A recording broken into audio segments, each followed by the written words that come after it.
All right, so that's Dean versus Bolton, Yes.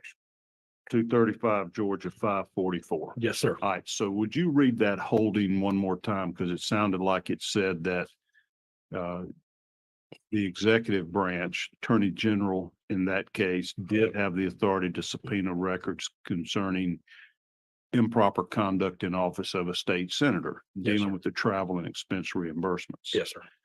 And that same code section that gives the Attorney General that authority is what we're traveling under here, that gives the same powers that the Attorney General has to the state legislature. Yes, sir. Am I right? Yes, sir. Would you read the holding that you just read us again? Yes, sir. Okay, thank you. Let it be sufficient here to say that this constitutional provision does not prohibit a person in the executive branch of government or a person in the legislative branch of government from investigating the official conduct of any person performing duties in any branch of government. The General Assembly may by statute place limitations on such investigations or enact procedures for such investigations, but there is no constitutional prohibition against such investigations. Okay, so what we're doing is constitutional. Under the Dean holding, it would appear so, yes, And sir. that's a holding that's interpreting the Georgia Constitution. Yes, sir. And our separation of powers allows the legislative branch to investigate other branches of government, other individuals and their conduct in office. That is that is definitely what can be taken from the Dean opinion. Yes, sir. Pretty much well the as the clear inherent. wording of it. Yes, sir. Okay. And that was the factual scenario in that case, was looking into the conduct in office of a state senator. Yes, sir. All right. That's the only Georgia Supreme Court case dealing with this separation of powers, whether the legislative branch can investigate. Yes, sir. Okay. As far as it was the only one that I found. Still good law now. Yes, sir. And there's no constitutional provision that has been changed that would change the circumstances from 1975 until today. No, sir. I believe the separation of powers provision of the 1945 Constitution was carried over verbatim into the 1976 and 1983 Constitutions. The only potential relevant change is, of course, the addition I talked about interim committees, which was apparently an addition in the 1983 Constitution. And that 1983 Constitution is the current version of the Georgia Constitution. Yes, sir. Okay. All right. So before you veer. Well, I have now reached the end of my prepared Okay. notes. We're going to get some more out of you then. Back to the United States Supreme Court. Of course, that applies nationwide, right? Those holdings. Those holdings apply to the federal government because it is interpreting the provisions of the federal Constitution as it applies to the Congress's power. Those opinions are not binding precedent on the states, but have largely been taken as authoritative precedent. But, as I, said when my discussion about the Pennsylvania court did not accept Mazars as binding precedent, whereas even the Montana Supreme Court, when the state Senate asked for a motion on rehearing, the Montana Supreme Court in their petition to deny rehearing did state that they were citing Mazars only as authoritative precedent, but in no way claiming that it was binding precedent upon the state of Montana. So when we talk about the idea of legislative oversight, legislative investigations on the federal level, there's a line of Supreme Court cases that say this is an implicit or inherent power of the legislative branch, that you have the power in order to do your job of passing laws in the public interest, creating public policy. You occasionally have to investigate. Similar to when our committees meet during session, we routinely have hearings and have presentations by the author of a bill and any other interested citizens giving pros and cons of the bill, right? And that's necessary for the legislature to do this investigation, to do their legislative duties. Yeah, yes, sir. The general view is that the investigative power has to be inherent to the legislative process because, again, as the Supreme Court recited in the Mazars case, without information, a legislative body cannot properly legislate, as I believe the US Supreme Court said they'd be legislating in the dark. Very similar to probably the seminal United States Supreme case creating judicial review, Marbury versus Madison. All the lawyers on this panel, they graduated law school, so they know that one. The United States Constitution never says the United States Supreme Court has the power to strike down a law as being unconstitutional. But Correct. they stated that power because it was implicit, inherent. Otherwise, you're a ineffective branch of government as the judicial branch if you don't have that inherent power to set the rules, what is and is not constitutional, right? Yes, sir. Same type of principle here on legislative investigations, that is an inherent legislative authority, whether the U.S. Constitution says it or not. Yes, sir.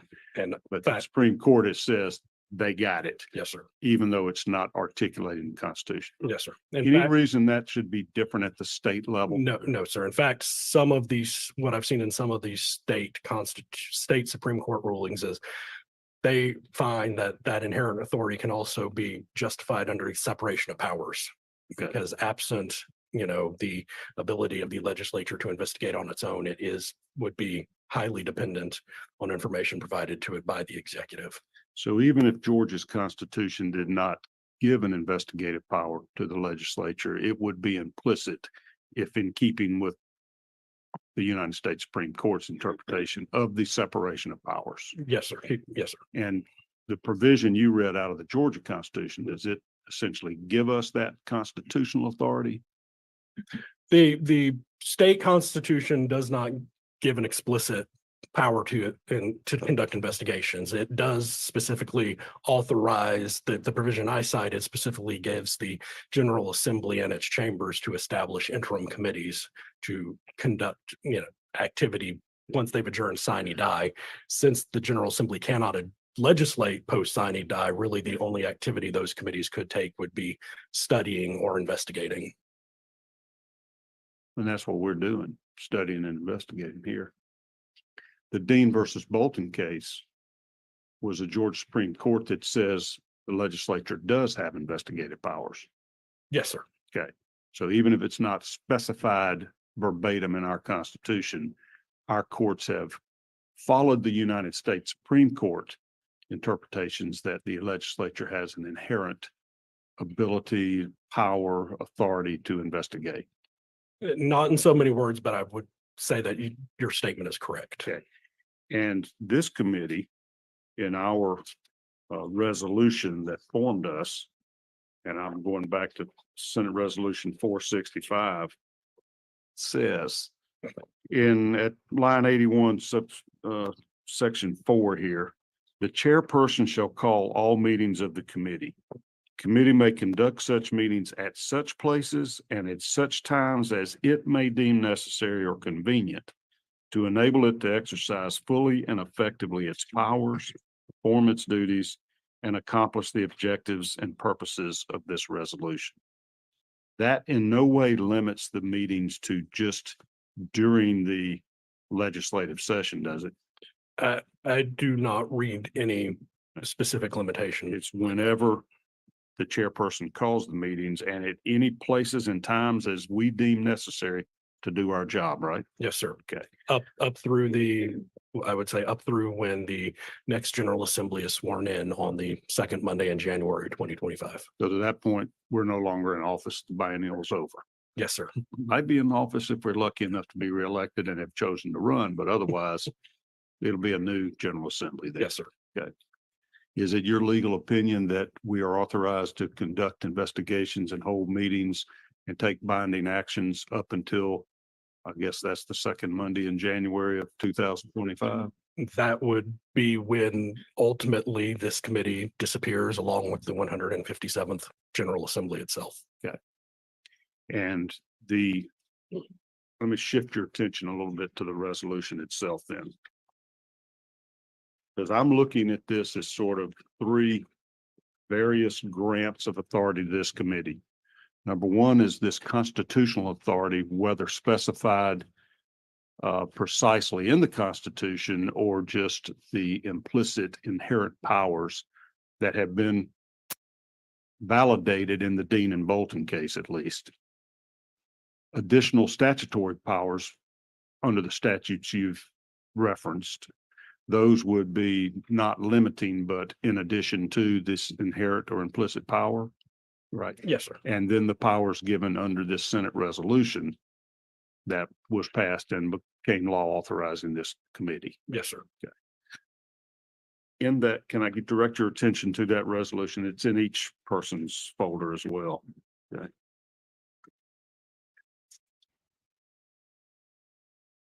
On page 3, starting at lines 45, I'll just read, whereas such inherent powers include the authority to create special committees for the purpose of conducting investigations and to endow such committees with all the inherent powers of investigation possessed by the Georgia Senate, including the power to compel the appearance and testimony of witnesses and the production of records and the power to place witnesses under oath or affirmation. Does that language specifically give us the power to subpoena witnesses to testify before this committee? Yes, sir. It would appear to me that it does. And to produce records for our investigation in the course of our duties? Yes, sir. That paragraph does appear to be an explicit delegation of the Senate's inherent powers to this committee. Is this in any way inconsistent with any statutory authority in Georgia or constitutional provisions in Georgia? It is not contrary to any constitutional provision, and because it is the inherent power of the body arising from the Constitution, I don't believe a statutory provision could conflict with it. Okay. The resolution goes on in lines 50 to 54 to say, in addition to such inherent powers, Code sections 45-15-17 and 45-15-19 empower the General Assembly to make investigations into the affairs of the state and further authorize compelling the appearance and testimony of witnesses and the production of records, and grants the power to place witnesses under oath or affirmation and to enforce subpoenas issued pursuant hereto. Is this just an additional power to subpoena? Yes, sir. Okay, and that's what's contained in those two statutes? Yes, sir. Okay. Tell us about those two statutes. Yes, sir. Again, 45-15-17 is the statute that grants investigative powers to the Attorney General that I talked about earlier, including the ability to subpoena witnesses and to compel the production of documents. It also does provide the procedures for enforcing those subpoenas, whereby if a person refuses to comply with the subpoena issued by the Attorney General is empowered to seek judicial enforcement of those subpoenas by going to the Superior Court of the county of the residency of the subject of the person to whom the subpoena was directed. And does that statute give the legislative branch the same powers and authorities as the Attorney General? OCGA 45-15-19 gives the General Assembly the same powers that the Attorney General has in 45-15-17. So those powers of the Attorney General to subpoena and compel testimony or documents is granted to the General Assembly in 45. You got that? 15-19. 15-19. Yes. Okay. And that's recited in our resolution that formed this committee, that we possess those powers. Yes, sir. In addition to the power granted through the resolution itself, and in addition to our inherent constitutional powers. Yes, sir. So, okay. Do you have any question that this committee has the power to subpoena testimony or subpoena documents in furtherance of the duties set forth to this committee in the resolution 465? No, sir. Okay.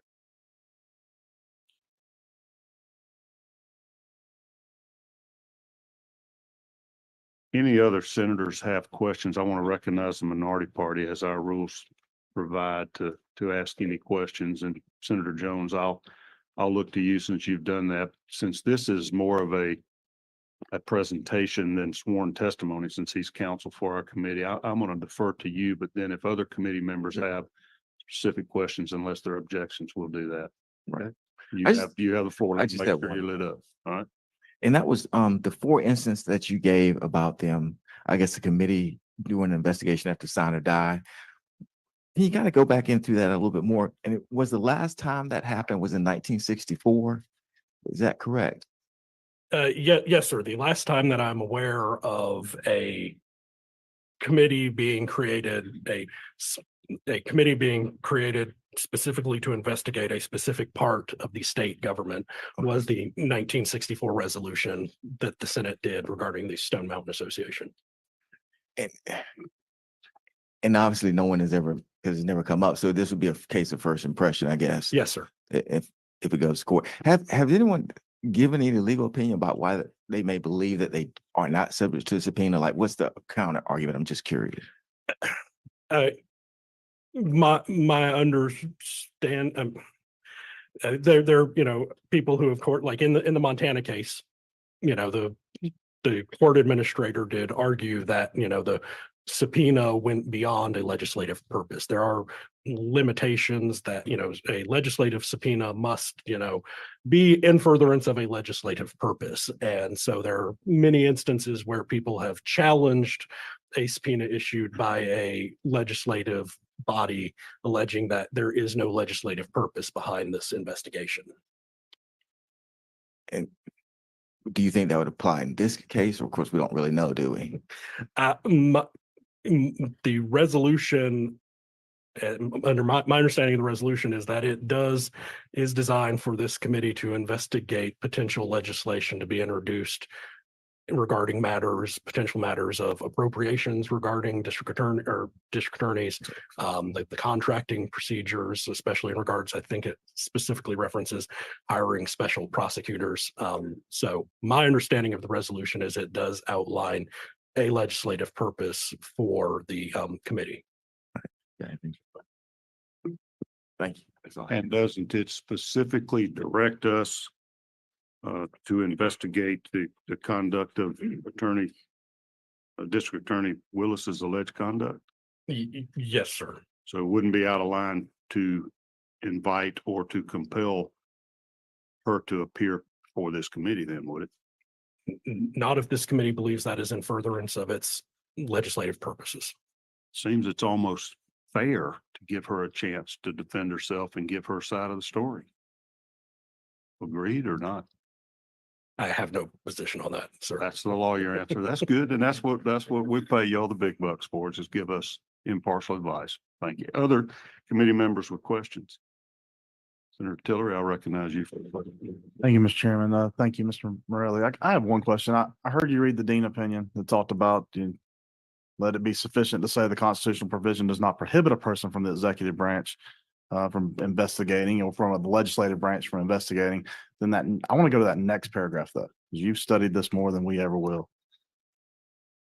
The sentence that said the General Assembly may by statute place limitations on such investigations or enact procedures for such investigations, but there is no constitutional prohibition against such investigations.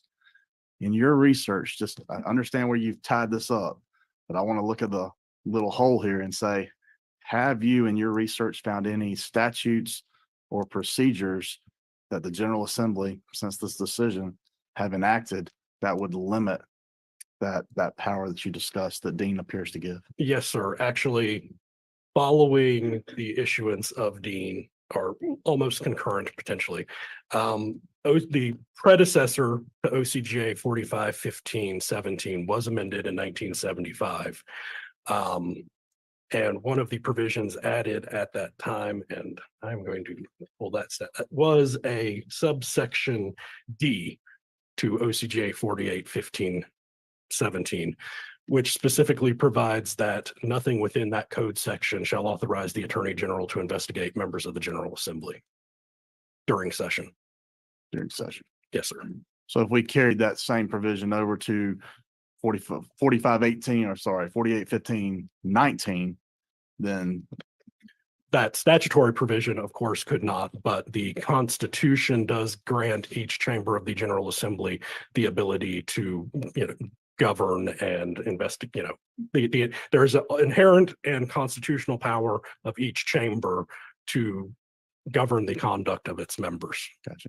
So that whole would not be able to eviscerate the power that it appears that we have through the Constitution and then through the progeny of Dean. Correct. And further backed up by the provisions of the ethics provisions of Title 28, which were subsequently added much more, I think in, the early 2020s, the detailed ethics provisions that give a second independent statutory procedure for the ethics committees to issue subpoenas.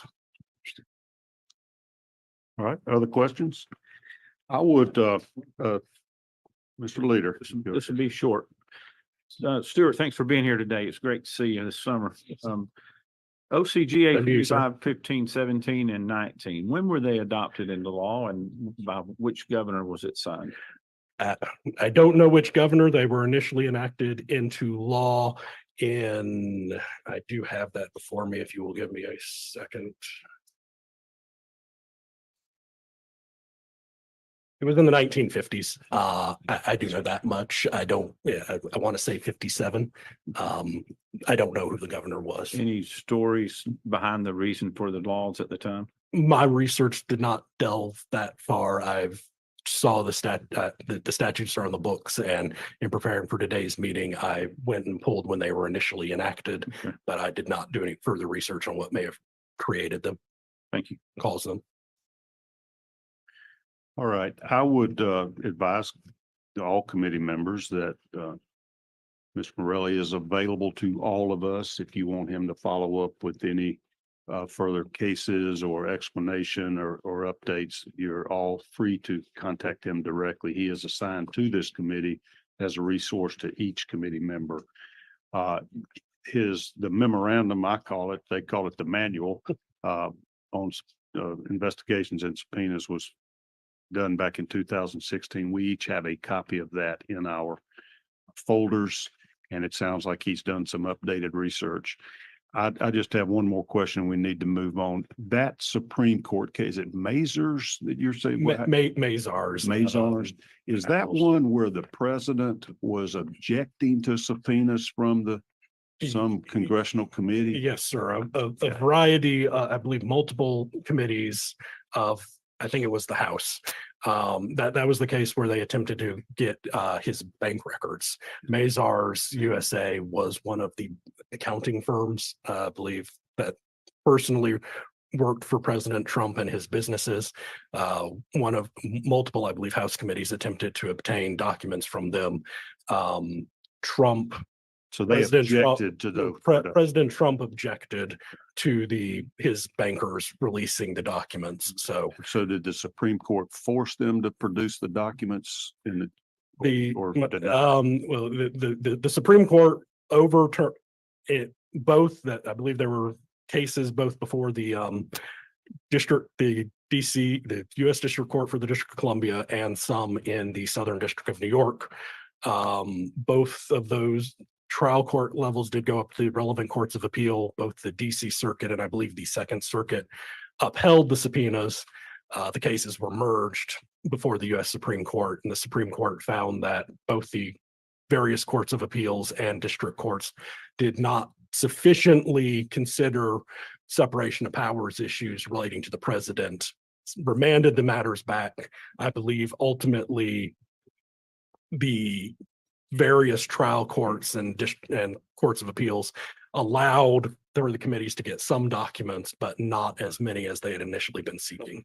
Yeah, and so the limitations on those subpoenas were due to the presidency, not other government agencies. It was based upon the finding that a legislative subpoena on the president's personal documents so interfered with his, with the entirety of the federal executive branch, because under the unitary executive theory, the president is the executive branch. So is this when they were trying to get his tax returns? There is separate case law on that, that did go up. I believe they did get those. Those are based on statutory grounds. For Ms. Willis's tax returns. Senator Dolezal, do you have a question? I have just really one quick question. Mr. Morelli, would it be accurate to say that this February 26th document it essentially serves as a basis for the authority delegated to this committee in Senate Resolution 465? It is intended, the reason I call it a manual is because it was intended by our office to be a guide to members and committees of the General Assembly on how to carry out investigations if they wished. Is there anything that you've seen in Senate Resolution 465 that's in conflict with either the manual or anything that you have since discovered in your legal research, whether it be in Mason's or previous court precedent? No, sir. Thank you. All right. Thank you for being with us. Yes, Don't sir. leave us, but go back to your role here behind the scenes, advising us and watching. And if you think of additional information or new cases come to light that you think will be educational to our committee, please present those to us along the way. Yes, sir. Okay. Former Secretary Cook, please come forward. So good to see you again. Thank you. Now get out of your way. Do you want me? I mean, No, the chairman has dismissed me, but. you're not dismissed. You're just taken off the hot seat. If you want to sit up there, you're welcome to, because you guys are both just full of knowledge. That's good for us. I'm gonna go back to my preferred spot, hiding in the corner. All righty. We do. We do. You'll raise your right hand. I'm gonna swear you in for the committee. You swear the testimony you'll give before this committee will be the truth, the whole truth, and nothing but the truth. So help you God. I do. All right. Please state your name, your previous position, and tell us what you're doing now in retirement. I wish I could get to retirement. I'm almost there. My name is David Cook. I am the former Secretary of the Senate. I received my law degree from the University of Georgia in 1982 and have been associated with the Senate actually going back to 1977. And the Dean case that you were talking about earlier, I remember very well. It was my first year as the reading clerk for the Georgia Senate when Roscoe Dean was tried on my birthday, January 27, 1977, in front of the Senate for a contempt proceeding. So I was kind of chuckling when that case came up. But I've been associated with the Senate in one way or another for a number of years. I was Secretary of the Senate for the last 11 years and retired at the end of last month. Well, in your role, you have been a great guide to the Senate and the Committee on Assignments and other senators that have had procedural questions and issues. And you've been a great help to me, providing me just binders full of information, especially on how investigations have been conducted by legislative branch at all levels of government. So I wanted you as sort of a subject matter expert to tell us your thoughts today. Just give us your preliminary reviews and talk to us about the power to investigate of the legislative bodies, the Senate in particular. Good. Well, thank you. I think the question before the committee obviously is, does the committee have the authority to investigate, to subpoena witnesses, and to compel production of that testimony or of documents? And I am of the opinion that the Senate clearly, and that this committee clearly has that authority. I'm in agreement with counsel who just testified here. I think he did a good job of laying out the law regarding the power to investigate. I want to come at it more from a parliamentary law, parliamentary procedure standpoint, but there's no way to separate those two out. They are both intermingled. So Stuart may have some comments on what I may say, or I'm going to provide some of my understanding of what I think the law says. But I'd like to start to basically give you what I think is an analysis from the viewpoint of parliamentary law and procedure as to why this committee does have the authority to do the investigation, to subpoena witnesses, and to enforce those subpoenas. I would first touch on a few principles of parliamentary law and then move on to our rules of procedure, parliamentary authority that has been adopted by the Senate, and hopefully demonstrate that this committee was one properly created, that the subject matter of the investigation is legitimate, that the committee has the power to meet during the interim, which we talked about a little bit, that the committee has the power to subpoena the testimony of government officials and to enforce those subpoenas. So before I begin on the parliamentary path, I think it's fundamental that we tip the hat to the 100 or more years of US Supreme Court case law that says a legislative body has the power to investigate. I don't really know of any court that has said a legislative body does not have the power to investigate. There are some differences when you get down into other issues and you have the power to subpoena, do you have the power to compel that? And I think the contempt power of the Senate, for example, provides some limitations, but there are other avenues to enforce subpoenas as well. So I think the analysis Stuart gave regarding the inherent powers of the Senate is very important. It's what most everything that we're talking about today is based on.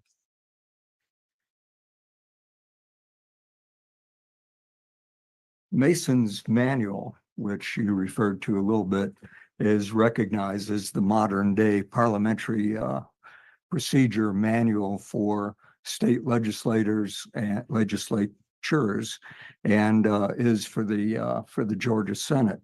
It's actually interesting. There have been 3 iterations of this manual. The very first one was by Thomas Jefferson when the country was instituted, called Jefferson's Manual. And out of that arose Cushing's Manual, which was used in the 1850s. And in the early 1900s, the state of California, Paul Mason, developed a very robust manual of legislative procedure, and it evolved into what we have today as Mason's Manual of Legislative Procedure. It's the authoritative manual on parliamentary procedure for state legislatures. Is this the one that the National Conference of State Legislatures has adopted?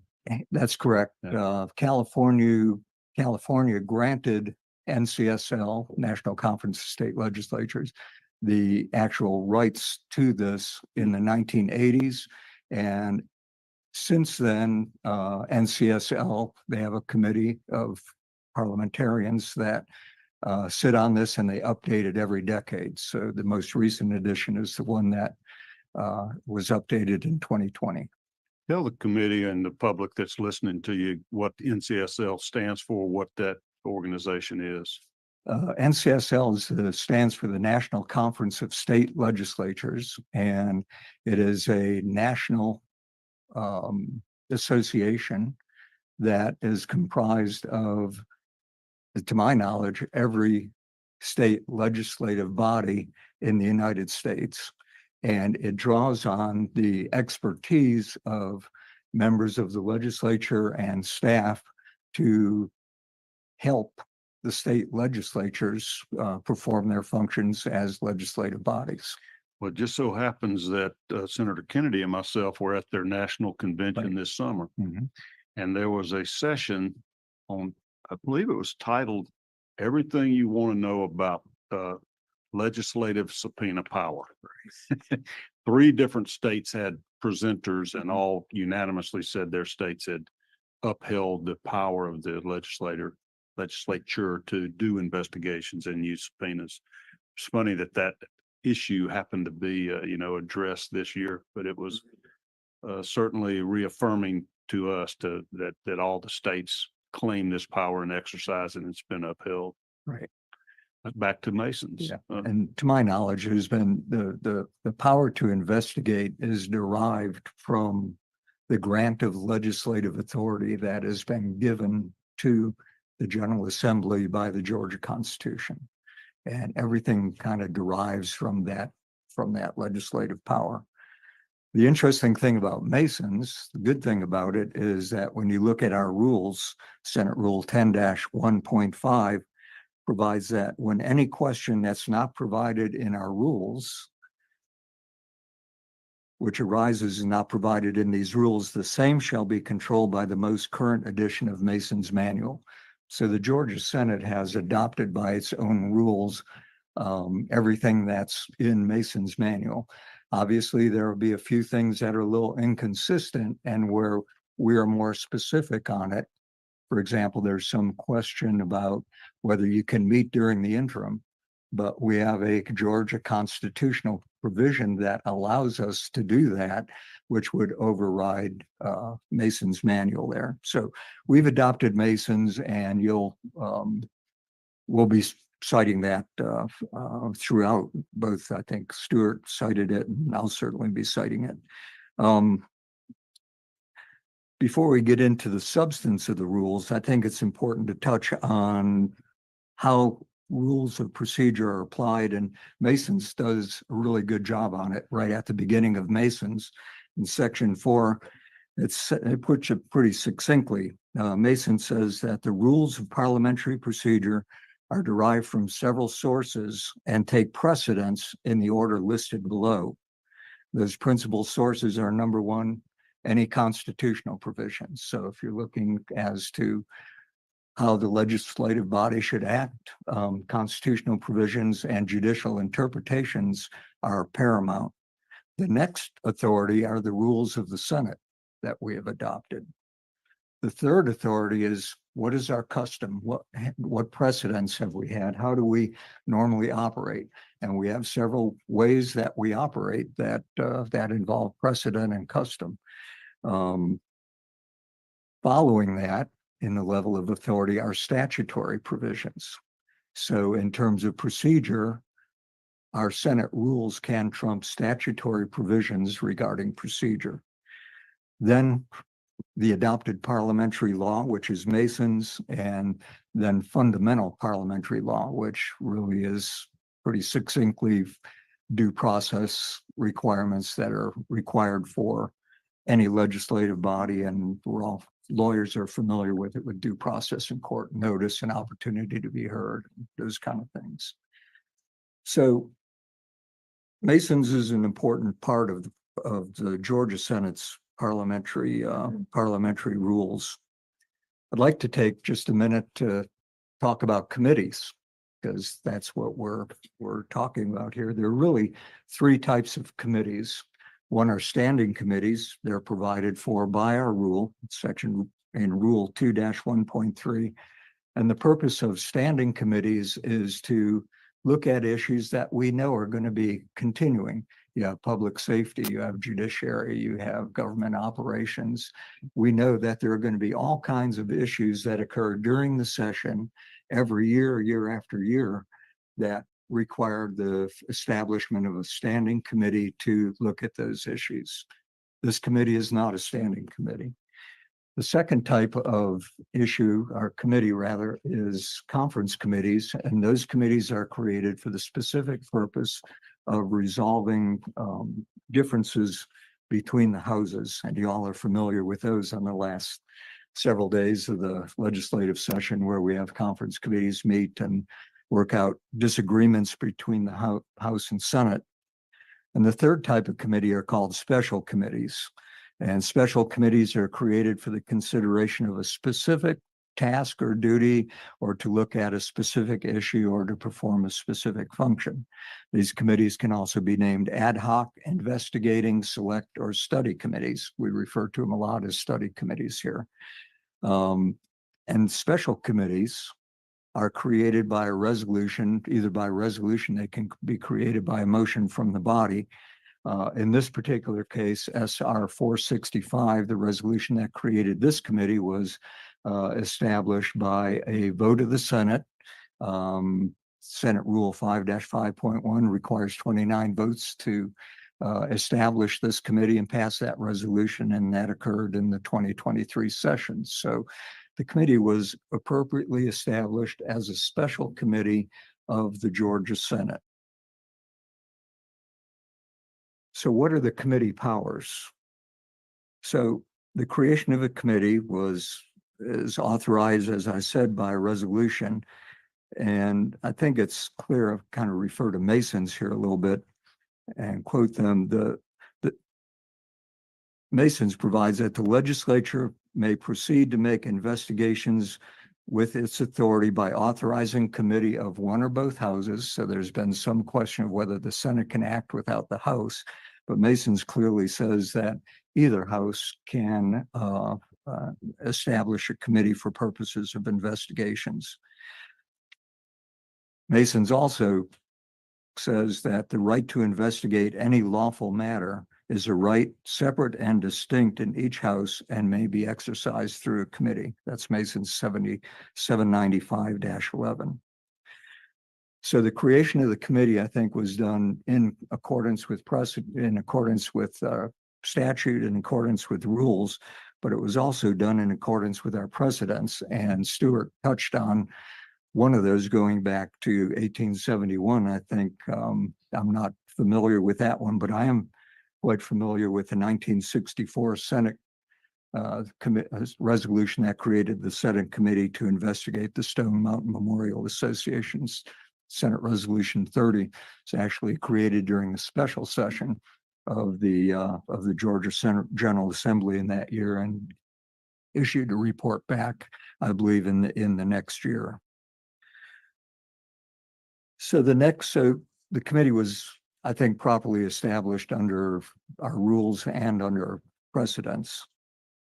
I think it's also important to note that committees have to be viewed as agencies of the creating body, that this committee is an agent of the Senate. And any committee can exercise only those powers that are delegated to it by the Senate. The corollary of that is that any powers that the Senate does delegate to the committee may be exercised as fully by the committee as it could by the Senate. There's U.S. Supreme Court case law on that, and certainly Mason's provides the same thing, Mason's 795-5. So the powers granted this committee are broad, and you touched on them earlier, and I think it's important to refer to the resolution.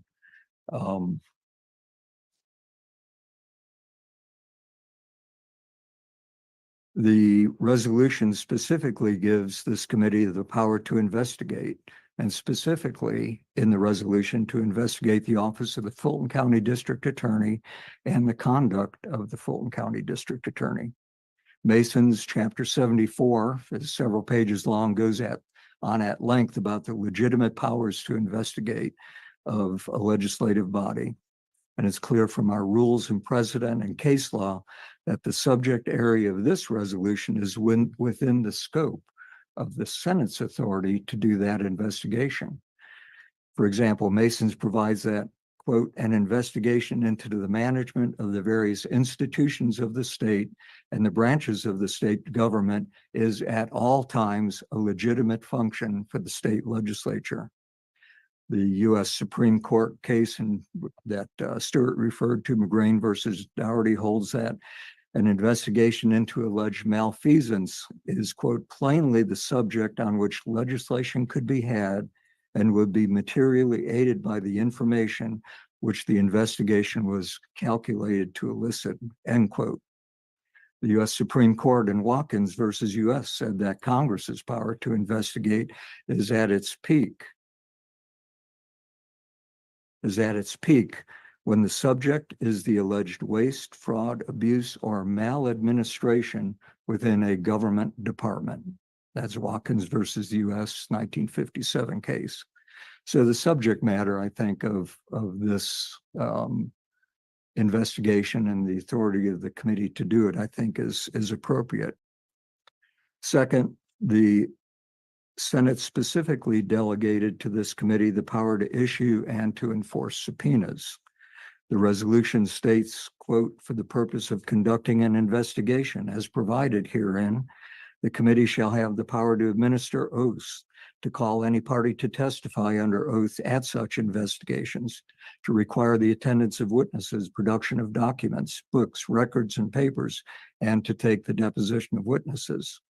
The resolution goes on further and says, for such purposes, the committee is authorized to issue subpoenas for any witness or to compel the production of books, papers, and records, and is further authorized to undertake such actions as may be necessary to enforce such subpoenas in case of refusal to obey. So I don't think there's any question at all that there's been a full grant of the Senate's inherent power to this committee to investigate and to do whatever it deems necessary and proper to compel the production of testimony and documents. Further, SR 465 specifically grants the committee the authority to meet at such places and times as it may be necessary or convenient to fully exercise and effectively use its powers to perform its duties and accomplish the objectives of the purposes of this resolution. It's line 82 of the resolution. I think this language, as we touched on earlier, is broad enough to include the authority to meet during the interim, which is specifically authorized by the Georgia Constitution. Finally, SR 465 specifically authorizes the committee the power to enforce its subpoenas. The resolution states that the committee is further authorized to undertake such actions as may be necessary to enforce such subpoenas in cases of refusal to obey. The lines 77 and 78 of the resolution. So I think this is an interesting area that people don't, the next area, which is how do we enforce subpoenas, is where people get sidetracked just a little bit. And there's a little bit of a nuance there. I think there are three areas or three methods by which the Senate, and by virtue of its delegation, this committee can enforce its subpoena powers. And the first is by contempt. And that is set out in the Georgia Constitution. And there are some Article 3, Section 4, Paragraph 8. I think there's some limitation in that constitutional provision when you're trying to enforce a subpoena by virtue of the contempt power that's set out. There are different ways to enforce subpoenas, but the contempt power is one. And I think the contempt power can only be used during a legislative session. And it gets into the nature of how does a legislative body use its inherent contempt power.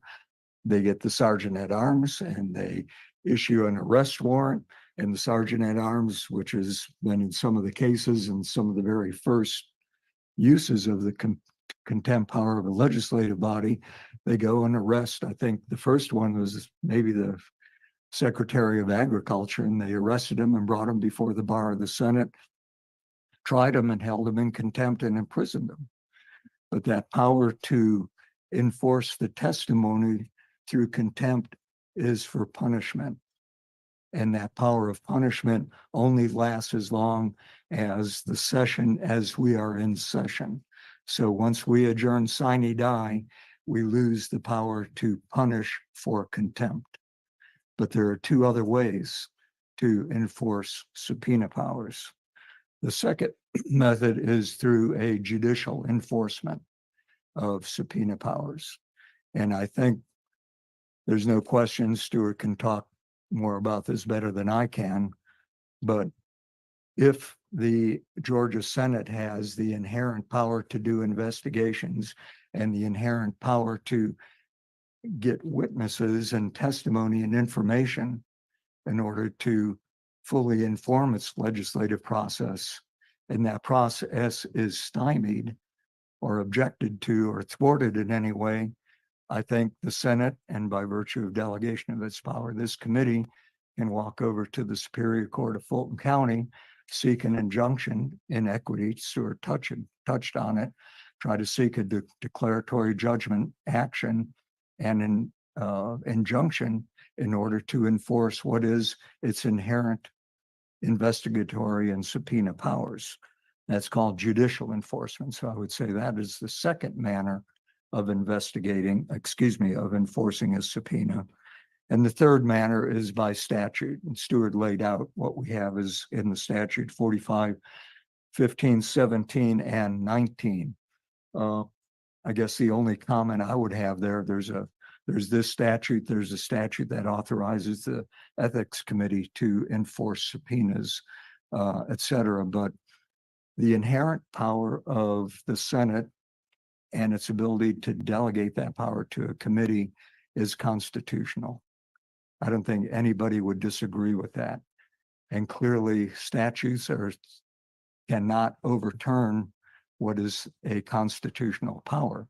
So I think anytime you're reading a statute where it says the General Assembly, et cetera, that has to be interpreted as supplemental to what are inherent constitutional authorities of the Senate and of this committee. So those statutes, I think, should be viewed as supplementing what the Senate's powers are, not as restrictive of it. So those are my prepared comments today.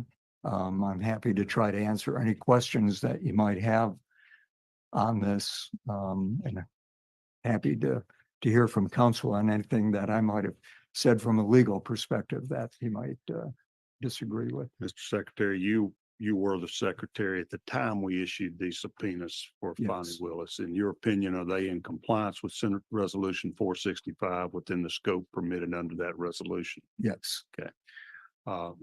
Anybody else have any questions for Mr. Cook?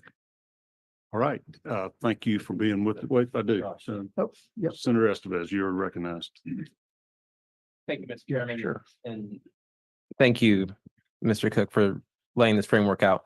So my question is, are you aware of this power and even the enforcement procedures that you've laid out ever coming up before, used by this Senate body before? And from a legal standpoint, I'm not aware of any, and Stuart, I think, can get more into that than I am. I'm not aware of, I think they're in the Dean case. There were several aspects of that, including a trial for a criminal trial. And there was a contempt proceeding in the Georgia Senate on that. And I think there were subpoenas issued pursuant to that, but I'm not sure. That would have been the only case. And then Stuart mentioned one, I think, that subpoenas were issued back in the 1800s, but those would be the only cases that I'm aware of. So 150 years ago, and then in proceedings against one of our own members. Mhm. Okay. Thank you. Right, thank you very much. Appreciate you being with us this morning and all your service to the Senate for many, many years. The last person on our agenda, of course, is the first person, Honorable Fani Willis. She has not appeared yet. I would ask the doorman, please check the hall to see if she has appeared before we adjourn.